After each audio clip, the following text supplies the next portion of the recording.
want to tell you about someone from my previous church. He was a widower in his 80s. He was the finance chair for many years at this place.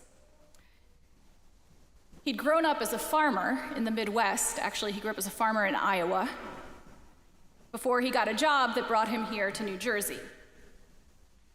He was a very careful and meticulous budgeter, a very careful and meticulous spender. He had his own system of accounting that involved multiple charts that he created in Word, not in Excel, but in Word.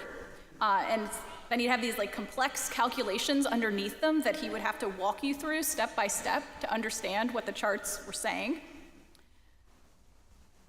The time that Craig put into the finances of that church came from a rooted faith and a deep love for God and for the church. He also was a regular attender of our weekly Bible study. He had the habit of kind of sitting back and listening, absorbing what other people said, and then eventually he'd offer a carefully formed thought in response. And he had a way of expressing what he had to say with humility and with openness to the mystery of things, the mystery of God, that I was always struck by. For this Bible study, we often started with a simple question that people could answer briefly as a way of kind of opening up our time together and getting people comfortable.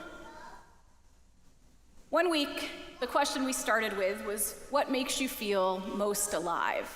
What makes you feel most alive? People said things like gardening, or singing in the church choir, or spending time with my grandkids, or I like to paint with watercolors.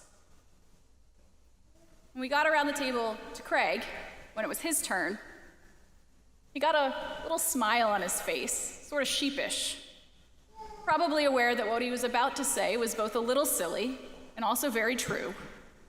And he shrugged his shoulders and he said, "What makes me feel alive is church finances."